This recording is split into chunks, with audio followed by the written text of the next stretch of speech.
Muy buenos días, nos da muchísimo gusto saludarle durante el día de hoy, en este domingo particularmente especial, porque está concluyendo el año 2017 y Ciudad Juárez ha sido parte de la historia en muchísimos sucesos. Vamos a estarle comentando de estos y en particular de un tema importante que hoy nos mantiene a nivel nacional interesados cuando se trata en materia de seguridad.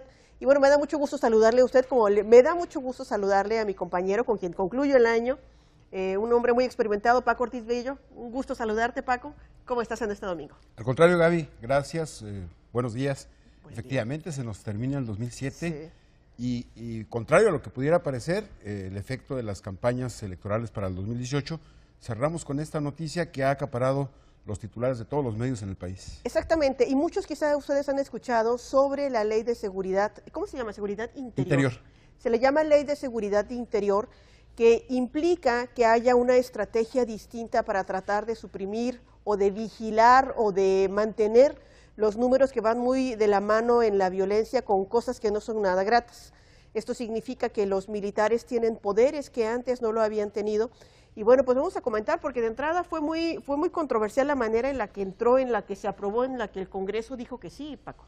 Desde la Cámara de Diputados, Gaby, se presentó una especie de prisa que llamó la atención de mucha gente, ¿verdad? Principalmente de los derechohumanistas, por supuesto de los medios de comunicación nacionales, y luego en el Senado corrió la misma suerte. Así es. Una aprobación fast track, y bueno, estamos a la espera de que esta ley entre en vigor y que ver los resultados finalmente, ¿verdad? Oye, pero acabas de comentar algo importante, porque finalmente entendemos que en estos tiempos modernos y en estos momentos en los que nos encontramos en un proceso electoral y en el que se enciman también los tiempos en los que terminan de sesionar los congresistas, parece que así aprueban cualquier serie de medidas que son importantes y que van trastocando la historia de nuestro país.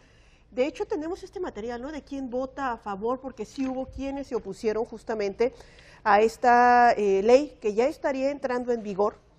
Le estoy mostrando justamente cómo en el Congreso se decide y quienes en Chihuahua estuvieron a favor de la militarización de Chihuahua o del país.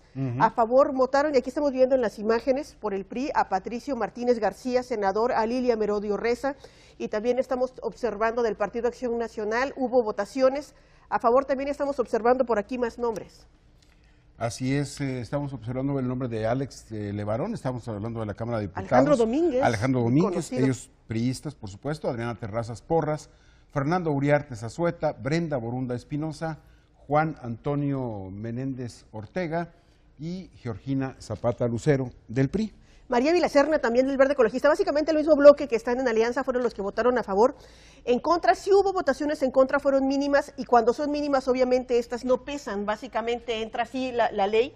En contra, Cristina Jiménez Márquez del PAN, Luis Fernando Mesta Soulé del PAN, Hortensia Aragón Castillo del PRD, y quien se abstuvo fue también un panista. Juan Blanco Saldívar, efectivamente, está registrado como una abstención en la votación que se dio en la Cámara Baja. Ahora, vamos a entrar en materia. Tenemos invitados muy especiales e importantes que saben del tema y que lo conocen perfectamente. Yo le voy a comentar, porque para muchos en materia de seguridad, cuando estamos manejando números verdaderamente dramáticos a nivel nacional, cuando estamos hablando, creo que de repente nada más englobamos o agrupamos a los homicidios, pero también debemos mencionar cuántos intentos de ejecución no logrados hay, cuántas personas desaparecidas hay, cuántos hechos delictivos que no han logrado controlar nuestras autoridades estatales. Han generado justamente una serie de situaciones delicadas, que la gente se sienta desesperada y decida aquí, o que se pregunta a quién acudimos. Ahora, le voy a comentar, porque finalmente cuando estamos hablando de militarización, en Chihuahua pareciera que estamos todos asustados. Hay notas positivas, sí hay una perspectiva positiva de los militares.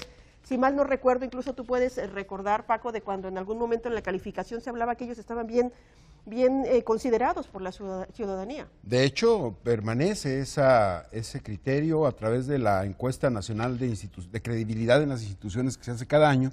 El Ejército sigue apareciendo en los primeros lugares como una de las instituciones con mayor credibilidad y confiabilidad por parte de la sociedad.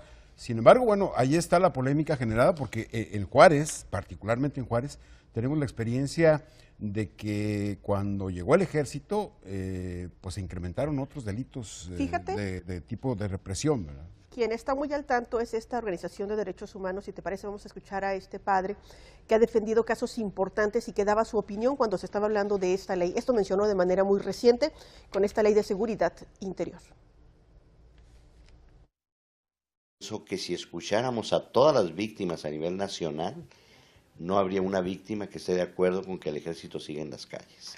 Si sigue en las calles, debería ser de una manera muy temporal, muy regulada, y aparte tenemos la incapacidad de los sistemas judiciales nacionales que no son capaces de exigir justicia al ejército. Esto es lo que señala justamente una pues, asociación de derechos humanos, el director de Centros de Derechos Humanos Paso del Norte, el padre Óscar Enríquez. Incluso el alcalde de Ciudad Juárez emitió una opinión con respecto a esta situación. Esto menciona Armando Cavada. Yo lo dije en su momento en el lugar en donde tenía que decirlo, que era ante los senadores, de qué es lo que nos preocupaba sobre la Ley de Seguridad Interior. Y bueno, insisto en lo mismo, de eso, a que vayan a militarizar el país, la verdad es que hay un mundo de diferencia. No es eso, se le tiene que reglamentar, se le tiene que dar sustento legal a la participación del Ejército, de las Fuerzas Armadas en acciones de seguridad pública, sin dejar de lado el que la responsabilidad principal sobre la seguridad pública es de las autoridades civiles, no del Ejército. Ellos no están capacitados para eso, pero sí en apoyo y en coordinación deben de trabajar con un sustento legal, porque también no es correcto que nuestras Fuerzas Armadas anden actuando a solicitud de los gobiernos sin el respaldo legal. Sin embargo, le está hablando un alcalde que tiene también números elevados en cuanto a violencia, como lo ha vivido en realidad todo el país.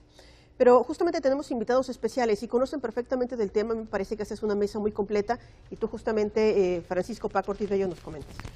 Así es, Gaby. Bueno, voy a empezar por las damas, darle la bienvenida y agradecer aquí su presencia a la diputada federal Marta Cristina Jiménez del Partido Acción Nacional. Gracias, no, Cristi, al contrario, bienvenida. gracias Un por la gusto. invitación, al contrario. Un gusto, diputada, sabemos que usted votó en contra. A mí me da gusto también tener en esta mesa y tener la oportunidad de platicar y de que ustedes tengan la opinión muy cercana de Jero Funk. Él ha sido un activista a lo largo de muchos años y él participó justamente en una marcha de manera muy reciente contra esta ley y está en contra de la militarización de la ciudad. Jero, buenos días. Buenos días. Bienvenido a su casa. Gracias. También nos acompaña el derecho humanista Gustavo de la Rosa Hickerson, con una larga trayectoria en este terreno de los derechos humanos. Licenciado, bienvenido, buenos días. Buenos días y feliz año. Al contrario. Vale la pena, Gaby, destacar, solo como apunte, que fueron invitados también a este panel los diputados por el PRI, Georgina Zapata y Fernando Uriarte. No hubo respuesta ni en un sentido ni en otro, solo para balancear el tema, ¿verdad? Sí, la idea era justamente que tuviéramos aquí todas las voces y poder compartir y comentar con ellos, sobre todo porque votaron a favor. Yo les pregunto, porque la situación va para todos, ¿qué opinan de entrada, antes de que se votara, cuando se empieza a discutir? Porque me parece el término fue muy breve. Yo le pregunto a Cristina, iniciando con usted, Cristina, porque usted está en el interior del Congreso. Correcto. ¿Cómo es que se enteran o cómo es que se empieza a consolidar la idea de que haya un proceso para que los militares ocupen las calles en materia de seguridad? La verdad es que fue un albazo. Este tema, no estábamos nosotros preparados jurídicamente a fondo, lo quiero decir, y en términos legislativos. El tema que nosotros estuvimos discutiendo por casi 2 años fue el tema del modelo de ley policial, que era, si ustedes recuerdan bien, lo conocerán y se acordarán los ciudadanos, que era el mando mixto o el mando único. Ese era el debate realmente que estaba sucediendo en Cámara, y en el Senado también en su momento se había ya aprobado por unanimidad de los diputados, también del PRI. Cuando regresa la minuta a la Cámara de Diputados, de repente en este año el PRI define decir una postura distinta, en donde ellos ya asumen que esta no es el modelo que quieren y que van a impulsar el mando único. Esto como el antecedente a la discusión en el tema de seguridad interior.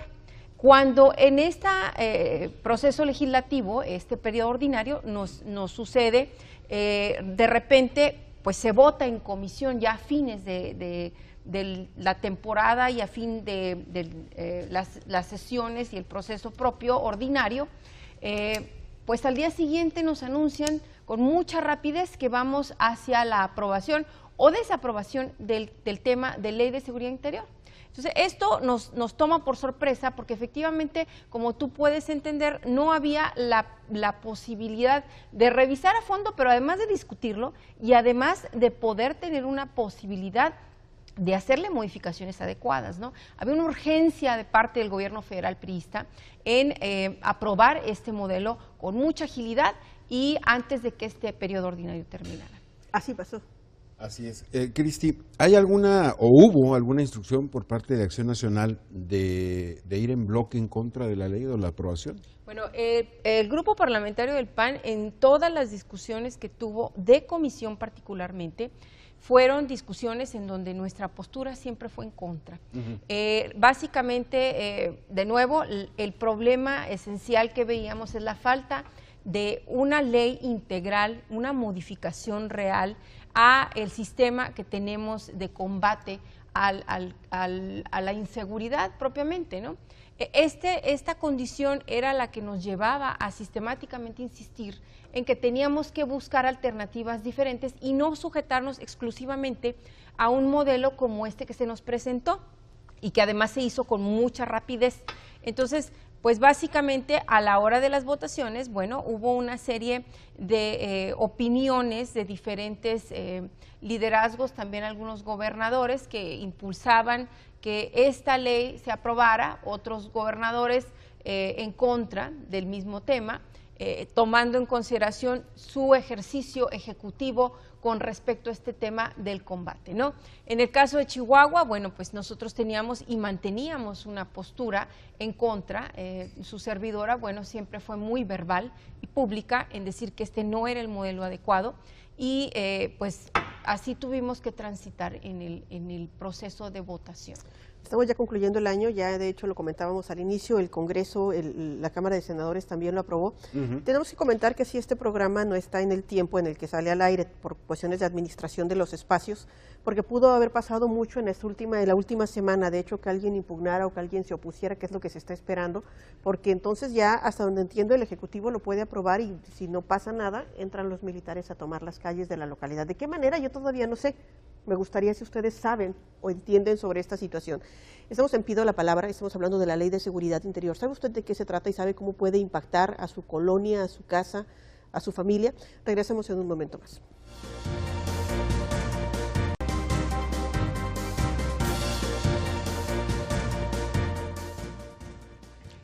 Gracias por continuar con nosotros. Estamos en Pido la Palabra, estamos conversando sobre la Ley de Seguridad Interior. Nos acompañan aquí en el estudio personas invitadas y especialistas en este tema, principalmente en el tema de los derechos humanos. Y a mí me gustaría preguntarle a Jero Fong, una persona que se ha dedicado a este tema de los derechos humanos por bastante tiempo, particularmente en Ciudad Juárez, ¿cuál es el principal riesgo que percibe desde el punto de vista de la defensa de los derechos humanos? Bueno, el riesgo es que los militares podrían actuar en labores de seguridad pública sin respetar ningún tipo de control de parte de la sociedad. Que de hecho lo vienen haciendo. Sí, de hecho lo vienen haciendo, pero esta ley lo que viene a hacer es legalizar esa situación. Institucionalizar. Y darle muchísimos más poderes. Es decir, se lo voy a poner así, si una persona actúa en contra de la ley, se supone que se mide más. Estos militares se van a medir muchísimo menos si tienen a su favor la ley. Entonces, el principal riesgo que estamos viendo es que esto se pueda usar para reprimir a luchadores sociales, para reprimir movimientos de resistencia y sobre todo que la militarización se va a desplegar en aquellos lugares en donde se programan proyectos económicos. Es decir, no podemos desligar la aprobación de esta ley, ¿sí?, de todo el proyecto económico que se está implementando para el país. Como tampoco se puede desligar el giro militarista que está dando México con los tratos que tiene con Estados Unidos. No obstante, el llamado que hizo López Obrador a no tenerle miedo a la ley, porque dice él que él va a ganar en el 2018 y que en ese sentido pues no habrá problema con la ley porque él no decidirá cosas malas sobre el pueblo, así lo dijo él. No, es totalmente incorrecto, ¿verdad? Una ley que es anticonstitucional no se puede tolerar incluso si el presidente no piensa usar esa facultad, ¿no? Es decir, la Constitución debe de respetarse independientemente de quién sea el presidente. De quién esté en el poder. A ver, lo cierto es que, Gustavo, si me permite, Jero, esta ley no es sola y no va sola. va de la mano de una gran cantidad de hechos violentos, va de la mano de un proceso electoral y va de la mano de otras modificaciones que se han promulgado en el país, que tienen que ver incluso con el derecho o el acceso que tiene a información o a manifestación un mexicano en el país. Y entonces de repente parece que nos están como reprimiendo de muchos lados. Un mexicano ya no puede ser, no puede expresarse, sumándole a esas leyes y a esta nueva que acaba de entrar en vigor. ¿Qué opinión tiene usted de este país y el rumbo que está llevando? Pues verdaderamente es inquietante. El 2018 va a empezar con malos augurios desde la perspectiva legal. El problema de las leyes no solo es que están ahí y que autorizan ciertas actividades, sino el problema de las leyes es que las interpretan seres humanos y los interpretan esos seres humanos conforme la circunstancia y los intereses específicos que tienen. Y esta ley tiene cuestiones muy serias porque utiliza términos muy amplios. Mire, por ejemplo, dice, les da facultades a todas, incluyendo a la Armada, para todas las órdenes de gobierno para identificar, prevenir, atender, reducir o contener riesgos y amenazas a la seguridad interior. Entonces, para identificar un riesgo o una amenaza, se le autoriza prácticamente todo. O sea, el ejército va a poder, con esta autorización tan amplia, va a poder desarrollar un sistema de inteligencia que finalmente invada la esfera privada, como lo sucedió con la ley Patriota en Estados Unidos, ¿no? Y eso es muy peligroso porque, mire, ellos, o sea, a nosotros nos consta que ellos saben quiénes son los delincuentes, saben quiénes son los narcotraficantes, sí, saben cómo se mueven. Yo siempre he sostenido en un montón de paneles y de foros y conferencias que la policía y la delincuencia forman una comunidad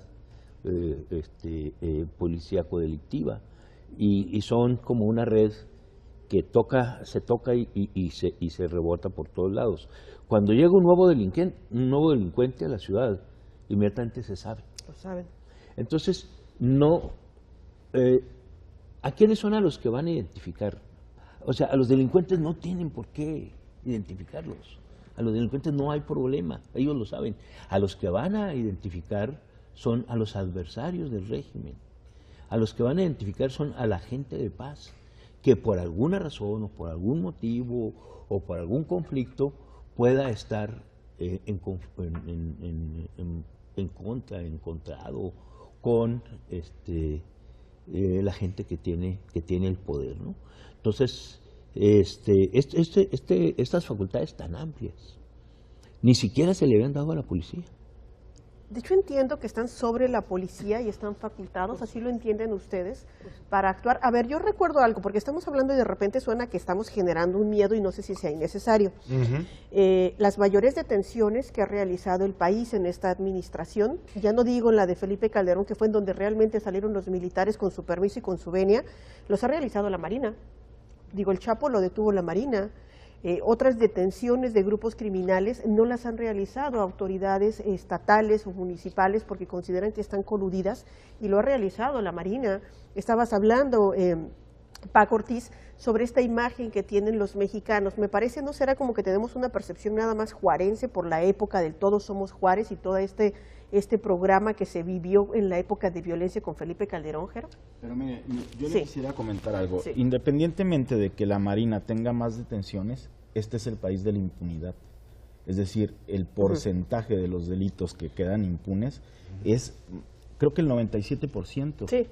Entonces, 95 me parece. Es muy poco realmente lo que las Fuerzas Armadas están haciendo en relación a combatir el crimen. Pero que además no sería su obligación. No sería su obligación, porque el crimen se combate con políticas sociales y sobre todo atacar al sistema financiero. Los cárteles criminales actúan por dinero. Ahí es donde se deben de enfocar los esfuerzos. Con balazos lo único que se está haciendo es echarle más gasolina al fuego. Esa es la perspectiva que más preocupa a las organizaciones de derechos humanistas. Bueno, la que no más nos preocupa es lo que plantea ahorita Gustavo, ¿no? Que estamos precisamente en una ley de excepción, una ley que trata de restringir los derechos políticos, que no tiene límites a la hora de ser aplicada en contra de los enemigos del régimen, enemigos democráticos del régimen. Así es. Ustedes lo perciben así. A mí me gustaría que comentaran por qué lo perciben así, porque sobre todo como ciudadanos estamos necesitados de seguridad, de tranquilidad, y la gente espera que otro cuerpo resuelva lo que las autoridades locales o estatales no lo han hecho. Estamos en Pido la Palabra, tenemos que hacer una pausa. Estamos hablando de la Ley de Seguridad Interior, las modificaciones que están entrando en vigor en nuestro país y que dan facultades a los militares para que hoy actúen en cada ciudad, pero pueden llegar incluso a su casa. ¿Por qué a su casa? Ya le explicaré. Estamos en Pido la Palabra.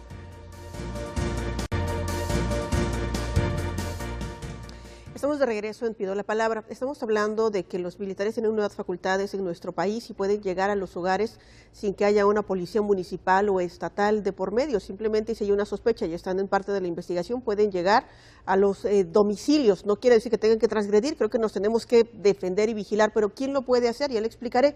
Por lo pronto le decía que sí hay una muy buena imagen de los militares. No sé, como juarenses, de repente parece que crecemos tan pronto, se nos olvida tan pronto, que le voy a mostrar algunos casos. En particular, usted recuerda en febrero del 2009 un enfrentamiento que se dio, estaba nevando, ustedes observando en las imágenes, en una brecha en Villa Ahumada. El resultado fue verdaderamente dramático en esta situación y fueron militares quienes lograron abatir a un grupo criminal, si usted recuerda, en aquel hecho. Se registró después de que varias personas, según este reporte periodístico, fueron levantados por un comando armado que fue interceptado por el ejército después de varias horas y que desató una balacera. ¿Qué dio como resultado? Pues le estoy mostrando en las imágenes intervenciones militares que no hicieron otras autoridades. Sin embargo, y le voy a comentar más adelante, el ayuntamiento en Juárez, por ahí del 2009, terminó reconociendo a un militar, y le muestro en imágenes también, perdió la vida, de hecho se hizo esto post-mortem. El sargento segundo de caballería Miguel Macrino Manso Dávila fue abatido a balazos justamente en esta fecha, en febrero. El resultado es que varios criminales o delincuentes perdieron la vida. Esta balacera fue intensa y no hubo tantas bajas, sin embargo este militar sí perdió la vida, y el municipio le reconoció públicamente por el hecho que se vivió en esta época y porque pues básicamente se enfrentaron cuando en ocasiones hemos visto que está rebasado el armamento, que está rebasada en estrategia el actuar de los elementos militares contra pues los grupos criminales. Ahora, también y muy seguramente por aquí Gustavo de la Rosa y Jero Fong deben tener presentes casos como de privaciones de la libertad, o peor aún, se hablaba en su momento de casos en los que personas desaparecían y se hablaba que habían sido militares quienes habían llegado hasta sus hogares y nunca se supo. Y lo más importante y delicado, ¿a dónde se pone una denuncia por el mal actuar de un militar y cómo sabemos si se le castigó? Me pregunto, Gustavo, si en esta ley, y si ustedes ya la revisaron, hay alguna parte en la que te digan cómo puedes reportar también el actuar de un militar, porque hasta donde entiendo el problema es muy delicado. Nunca sabes si realmente lo sancionaron o si lo sancionaron con tanta fuerza que ni siquiera te enteraste, porque son dramáticos y son violentos al interior de. Bueno, los recursos jurídicos que tiene la ciudadanía son los mismos, que es el juicio de amparo y la denuncia, la queja ante la Comisión Nacional de Derechos Humanos por tratarse de una institución federal. Verdaderamente se puede presentar una denuncia interna ante el Ministerio Público Militar. Sin embargo, ya se resolvió ese problema y ahora, cuando han cometido algún delito, se puede presentar la denuncia penal ante la Procuraduría General de la República. Esas son las cuestiones, son los recursos, las defensas que se tienen. Sin embargo, el problema pues no reside con un amparo no vas a parar una serie de hechos que ya sucedieron, ¿no? Quiero precisar una cuestión. Sí. No es la Marina la que está actuando, no es la Marina, es un grupo de élite de no más de 100 personas que está supervisado, vigilado, capacitado especialmente, y que se lo han asignado a la Marina, pero no porque haya total credibilidad en la Marina, sino es un grupo de élite que actúa, y los desertores de esos grupos de élite se pasan a la delincuencia organizada y son terribles, son feroces. El grupo de los Zetas se formó a partir de un grupo de élite que desertó completo, ¿no? Entonces, obviamente que tiene un impacto publicitario. Es decir, la Marina lo detuvo, no es cierto, no fue la Marina, fue un grupo de la Marina, que bien podían ser un grupo de la Policía Federal. O sea, bien podían ser un grupo de élite manejado por civiles. Por cualquier otro grupo. El tema de discusión profundo es la seguridad debe ser proporcionada por civiles o por militares, o por ambos. La ley, los derechos fundamentales, la historia ha señalado que la seguridad pública debe manejarse por civiles y la situación de guerra debe manejarse por militares. Entonces, si no tenemos una situación de guerra, y hay un artículo constitucional, el 29, muy claro, que establece cuándo puede intervenir el ejército y en qué circunstancias y con qué procedimiento. Entonces, utilizar a los militares para tareas de policíacas es tan absurdo como utilizar a policías para enfrentar una guerra. Entonces, este es el problema. Hay un problema adicional grave. Muchos de los juicios que se siguieron aquí en Juárez, en donde actuaron los militares, en donde detuvieron a los delincuentes peligrosos, se vinieron abajo. ¿Por qué? Porque los militares no están capacitados para desarrollar el protocolo de detención e interrogatorio de un detenido, y entonces cuando llega ante un juez, el juez no le queda otra cosa más que liberarlo. Entonces, no porque sean inocentes las personas detenidas, porque no se siguió un protocolo que ya te exige el mismo Estado. Sí, el debido proceso, el protocolo policíaco de detención. Entre ellas, no sé si usted se está refiriendo a algo que observamos en aquel entonces, la tortura como método para sacar información. Claro, como mínimo. Pero además son cosas increíbles, increíbles. Mire, ahorita la ley establece así: una vez que una autoridad detiene a alguien, tiene que ponerlo a disposición del Ministerio Público en un margen de 3 horas. Sí, de ciertas horas. Los militares duran 10 días con el detenido, entonces en cuanto llegue con el juez lo tiene que con libre. Eso solamente. La pausa la tenemos. Tenemos que hacer una pausa, Gaby. Temas sin duda polémicos. Los años que vivimos en Juárez, los juarenses fuimos testigos, y no solamente testigos, sino que sufrimos en carne propia todo esto que está sucediendo. Pero regresando del corte, vamos a seguir platicando del tema aquí en Pido la Palabra.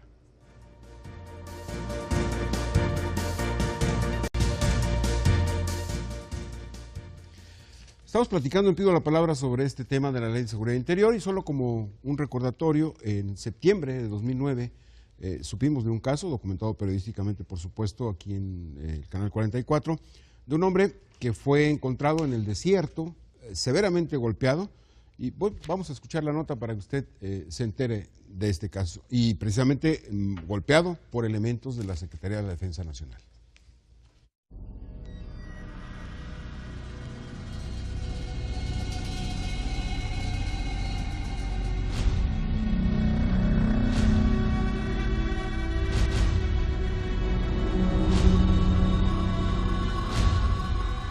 con visibles huellas de tortura en todo el cuerpo y las esposas aún marcadas en las muñecas. Este hombre y uno de sus empleados fueron localizados tirados en el desierto. Aseguran que fueron militares quienes los levantaron y a base de golpes intentaban sacarles información y acusarlos de ser secuestradores. Y que yo, qué banda era, que si era de la línea, que esto y que aquello, que yo era secuestrador, que yo tenía ranchos, que yo tenía mucho dinero, que tenía muchas casas, pero nada más atinando, no sé, para sacarme. Pero en realidad yo no tengo nada. Y esas torturas, pues la gente dice, hay mucha gente inocente, que no es cierto, pero para mí o a otra tortura, dicen que sí son, y lo golpean a uno. De acuerdo a este hombre, propietario de un negocio de paletas de hielo, fue desde el pasado lunes cuando militares ingresaron a su vivienda y se lo llevaron por la fuerza, junto con su empleado y otro vecino. Durante 3 días los tuvieron en cautiverio, sometidos a torturas en las que incluso aseguran los hacían comer de la taza del baño. 2008, 2009, sin duda 2010, 2011, los años más difíciles para Ciudad Juárez, en donde no solo la violencia generada por el crimen organizado, sino la que se ocasionó por la intervención de las autoridades federales y estatales, generó este clima de incertidumbre y de inseguridad. Sin duda, un tema complicado, difícil.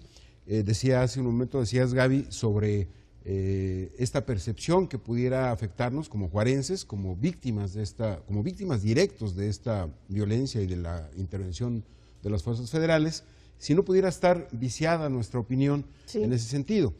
Sin embargo, hay que señalar también que hay organismos internacionales como el Alto Comisionado de las Naciones Unidas para la Defensa de los Derechos Humanos, un relator especial de la Comisión Interamericana de Derechos Humanos, se han pronunciado no en contra de la ley, pero sí de que se escuche a las organizaciones de derechos humanos. Y en ese sentido me gustaría preguntarle a la diputada Cristina Jiménez sobre la participación. Fue el presidente Felipe Calderón precisamente quien sacó el ejército a las calles, y ahora la postura del Partido de Acción Nacional pareciera ser un mea culpa, pareciera ser se hizo mal en aquella ocasión. ¿Es así, Cristina? Bueno, no, yo creo que tiene que haber claridad en de qué manera y en qué contexto, ¿no? Aquí estamos hablando de que cuando se da esta condición de que se envía una serie de elementos de las Fuerzas Armadas a Ciudad Juárez, era una condición transitoria, no con el deseo de que esto fuera una situación permanente. Esto creo que reiteradamente hemos estado nosotros mencionando, porque realmente en estos tiempos, a consecuencia de todo este ejercicio que hemos estado viendo a través de los años sobre los problemas que surgen y que han surgido a través de utilizar propiamente las Fuerzas Armadas como los primeros en el combate en contra del crimen organizado o en contra de delitos de fuero federal, esta condición, bueno, pues no ha sido un ejercicio exitoso, pero siempre se planteó desde una perspectiva temporal. Entonces, ahorita particularmente, creo que ya se agotó la posibilidad de comprender y del ejercicio en sí, de qué pasó y qué pasa cuando tienes al frente al combate exclusivamente a las Fuerzas Armadas. Siendo muy clara en mi postura, quiero nada más mencionar que sí estoy de acuerdo que las Fuerzas Armadas deben de ser un cuerpo subsidiario de combate, pero no quien se ocupa de hacer todas las labores de investigación, las labores de detención, porque no están capacitados para ese efecto. Ellos fueron concebidos para buscar cómo disminuir un riesgo en seguridad nacional desde una perspectiva de guerra, no desde una perspectiva de ciudadanos. ¿Y entiendes guerra hacia el exterior? Yo recuerdo, Jero, fue precisamente en esos momentos, recuerdo, Jero, no sé si usted si es parte me está llegando ahorita esta fotografía mental, de alguna golpiza, incluso alguna represión, porque se estaban manifestando en aquellas épocas frente a la UACJ sobre Plutarco Elías Calles y Hermanos Escobar. Pero Jero Funk ha estado como parte de este movimiento contrario a cómo se están llevando las estrategias de seguridad a nivel nacional. ¿Qué opina de lo que está comentando Cristina Jiménez? Porque si usted recuerda, fue pues una decisión que se aplicó a nivel nacional, el que salieran los elementos militares, y ciertamente el PRI lo reprimió. Y yo me pregunto, y me parece suspicaz, que salgan otra vez y que lo hagan con esta fortaleza cuando está concluyendo la administración federal. Tengo varias opiniones. Lo Sí. primero que me gustaría decir es que nosotros nos opusimos a la militarización incluso antes de que resultara evidente que es un fracaso. Porque si tenemos las experiencias de cómo Sí. han actuado los militares en otros países, y si tenemos más o menos un contexto de cuáles fueron las fuerzas políticas y el contexto en el cual Felipe Calderón decide hacer una avanzada militarista, era totalmente claro que esto tenía que ver con legitimarse, tenía que ver con seguir la agenda militarista de Estados Unidos. Y en ese contexto lo único que se podía prever es que esto no iba a solucionar el problema, iba a traer más violencia. En cuanto a la cuestión de la guerra, no solamente se trata del hecho de que los militares no estén capacitados, sino que hay que entender una diferencia fundamental entre lo que es seguridad y lo que es guerra. La guerra es la suspensión de la humanidad. Guerra significa destruir al enemigo, ¿sí? Cuando tú estás en la guerra tienes que destruir al enemigo, por ejemplo, tienes que destruir su red de solidaridad. Aplicado esto a la población mexicana, quiere decir que el Estado tiene que combatir al crimen organizado y también a sus parientes, por ejemplo, también a sus ciudadanos, porque tiene que destruir, digamos, todo el entorno. Sus redes. Sus redes. Es decir, nosotros al admitir que estamos en guerra con el crimen organizado, estamos diciendo que el Estado se da el permiso de matar y de destruir a una parte de los mexicanos. Y yo creo que nosotros no hemos decidido eso. Entonces, ahí está la cuestión. No solamente es la incapacidad, porque tampoco se trata de que sea muy difícil saber lo que se tiene que hacer cuando detienes a alguien. Lo que pasa es que cuando le das poder absoluto a una costra militar para que intervenga en la vida civil, es muy posible que también se corrompa. Todas estas cuestiones que se hablan de la lealtad y la heroicidad del ejército, yo llamo a usarlo con mayor responsabilidad la cuestión, porque, miren, no solamente se trata de lo que pasó aquí en Ciudad Juárez. Tenemos, por ejemplo, el caso de los 43 de Ayotzinapa. Sí. ¿Qué estaba haciendo el ejército ahí? ¿Y por qué no ayudó a los muchachos? Básicamente parece ser que colaboró con los criminales. ¿Sí? Tanguato, Tlatlaya, es decir, el país está lleno de esas problemáticas, no es nada más el caso de Ciudad Juárez. Y por último, en el caso que se refirió de este enfrentamiento que hubo en Villa Ahumada, que corrientemente se le suele presentar como una prueba de que el ejército sí está combatiendo a los criminales, hay que ver el contexto. Échenle números, ¿cuántos enfrentamientos hubo? Hubo 2 o 3, este fue uno de ellos, pero se enfrentó el ejército con esos criminales después de día y medio de que ese comando estaba asesinando gente en el pueblo. No tenemos que preguntarnos por qué al último los combatió, tenemos que preguntarnos por qué no los combatió desde el principio, pero también por qué no combatió en el Valle de Juárez y por qué no combatió en Janos y por qué no combatió en la Ellos Sierra. están en el Valle, ellos tienen la responsabilidad de la seguridad en el Valle de Juárez, por cierto. Tenemos que hacer una pausa, nos surge. Si les parece, regresamos en un momento. Estamos hablando de la Ley de Seguridad Nacional, elementos militares con nuevas facultades en nuestro país, si entra en vigor de inmediato, si no es que ya está entrando. Regresamos en un momento.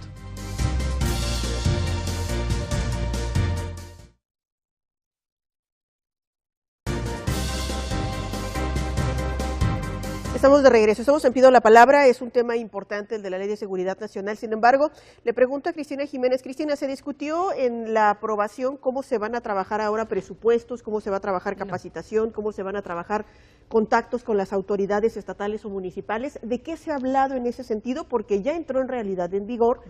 Y mencionamos que este programa es grabado por Administración del Tiempo, porque sí se hablaba de una posibilidad de que alguien, ¿qué es? ¿Impugnación o qué es legalmente lo que puede pasar en esta situación, Cristina? Bueno, fíjate que una de las fuerzas políticas de la Cámara ya definió que el PRD concretamente que va a irse, va a presentar un recurso de inconstitucionalidad. Es el nombre. Esa parte, bueno, eso, digo, tendrán todo mi apoyo y si me aceptan me sumo a esa acción. Pero bueno, no se discutió, respondiendo tu pregunta, todos esos detalles que creo que eran fundamentales. Sí. No pudimos tener la posibilidad en tiempos de llegar a concretar muchos temas que además no tienen no solamente una afectación para efectos operativos, sino para efectos legislativos y judiciales, ¿no? Nos preocupa de sobremanera, te digo, lo laxo que es. Mira, visto desde la perspectiva institucional, ¿quién va a regular esta acción de los militares? ¿Quién los hace responsables de sus acciones? Se crea un instrumento jurídico legislativo que es una bicameral, una comisión bicameral, pero una comisión bicameral que no tiene ninguna facultad de sancionar. Nada más escucha un informe, muy laxa, sin capacidades realmente de generar consecuencias reales. Si hay una afectación a la población, no vamos a decirlo por un hecho que sea con dolo de parte del ejército, sino vamos a decirlo por omisión, pero pone en riesgo la seguridad o simplemente de un individuo o de una serie de ciudadanos, o además pueda ser una condición que además afecta a los derechos humanos de algún ciudadano mexicano. ¿Esto quién lo va a sancionar? ¿Quién lo va a limitar? Entonces, esta condición de la Ley de Seguridad Interior, de nuevo yo retomo mi postura en decir, le faltó muchísima más capacidad de reforma y de tener la posibilidad de que fuera discutido para que se integraran muchos más elementos que sí eran los necesarios para crear una reforma policial que realmente protegiera y empezara a buscar alternativas distintas de cómo mejorar la condición de seguridad, porque como estamos, Gaby, estamos haciendo lo mismo que ya estábamos haciendo y no funciona. Pues parece muy a la mexicana, ¿no? De primero aprobamos y luego nos arreglamos a ver cómo queda. Y de hecho esa premura es la que llama a la suspicacia, ¿verdad? Suspicacia sobre otra situación o que sea el interés más allá que de la seguridad, que haya algo más. Gustavo, fíjate, los voy a sorprender porque está concluyendo este programa. El tiempo es verdaderamente breve. Nosotros les agradecemos que hayan estado con nosotros. Les pedimos un comentario final y les agradecemos. Son nuestros últimos invitados de este 2017 con un tema muy valioso y ojalá que nos pudieran acompañar más adelante porque me parece este tema da para mucho más sobre la marcha, cómo se desarrolle el proceso de seguridad o de inseguridad en nuestro país, pero nos preocupa Ciudad Juárez. Gustavo, por favor.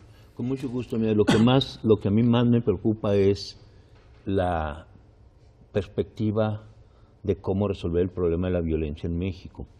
Llevamos 200,000 muertos. ¿En qué periodo? De 2007 actualmente llevamos 200,000 muertos. Okay. En esas circunstancias era el momento de sentarse y reflexionar cómo salimos de este problema. Entonces, cuando se sientan, reflexionan y deciden mandar la guerra, incrementar las facultades de guerra de quienes persiguen a la delincuencia, están tomando una decisión que apunta no a buscar la paz. En este momento deberían de estarse diseñando leyes y formas para diseñar y para buscar la paz, que ya tiene tantos años, que ya tiene 10 años y ha costado tanto. Sí. Sino en este momento deciden profundizar la guerra. Fue como cuando Nixon decidió bombardear masivamente Vietnam del Norte. ¿Qué es lo que a qué le están apostando? Le están apostando a la extinción. O sea, la guerra solamente termina cuando se extingue al enemigo. Y si los enemigos, ¿quiénes son los enemigos? Los enemigos son jóvenes entre 12 y 17 años que tomaron la decisión, que tomaron una mala decisión para su vida. Pero esos son, y esos antes de llegar a los 30 años están siendo... No reforma, es extinción. Gustavo, tenemos el tiempo encima. Muy valiosa su aportación, muchas gracias. Es lo que me preocupa. Importante, ¿no? Y queda perfectamente claro. Gracias, Cristina. Por favor, un comentario final. Pues nada más insistir en que tenemos que buscar alternativas diferentes de seguridad realmente y no con modelos preventivos. Desgraciadamente se nos fue la oportunidad con esta reforma de Ley de Seguridad Interior porque ni siquiera aborda el tema de prevención. Como bien lo decía el licenciado de la Rosa, creo que estamos en una claridad de que fue un modelo fracasado de policía de esta administración federal y que vamos a seguir en lo mismo. Desgraciadamente también los ciudadanos ahora pues vamos a tener la posibilidad de que nos revisen nuestros WhatsApp, nos intervengan nuestros correos electrónicos o nuestras llamadas telefónicas sin la autorización de un juez, como tenía que ser en otro momento, porque todo puede representar riesgo de seguridad. Y en esa capacidad, bueno, pues entonces perdemos muchos derechos los mexicanos. Esto es parte de algo que nos preocupa, y nos preocupa mucho no solamente lo que quedó plasmado en la ley, sino todo lo que omitieron, todas las lagunas que existen en términos de derechos que se les otorgaron. Y esta parte, bueno, pues espero que esta acción de inconstitucionalidad avance y sea además exitosa. Pero agradeciéndote mucho tu presencia, las conclusiones. Derechos que no se defienden, se pierden. Y el problema aquí es que nos tardamos mucho en defender el derecho a la paz, el derecho a circular libremente por el país sin ser molestado por las autoridades militares. Por eso ahora estamos discutiendo cómo poder echar atrás una ley, porque no nos ocupamos de discutir en la defensa de esos derechos. Yo creo que en estos momentos todavía no sabemos si se va a meter recurso de anticonstitucional, si ya se metió, qué suerte va a tener, qué postura van a jugar los deshumanistas, pero tenemos que manifestarnos en las calles. O sea, los ciudadanos tienen que oír su voz, construir un gran movimiento nacional contra la militarización. ¿Qué tema, Gaby? El tiempo nos apremia, sí, me parece, y es lamentable que tengamos que despedirnos. Les agradecemos a todos. Es el último año. Nosotros, de hecho, nos quedamos ya sin tiempo, y le deseamos un feliz año. Gracias, y lo esperamos en Pido la Palabra en el 2018. Paco. Feliz año, pásela muy bien. Hasta pronto.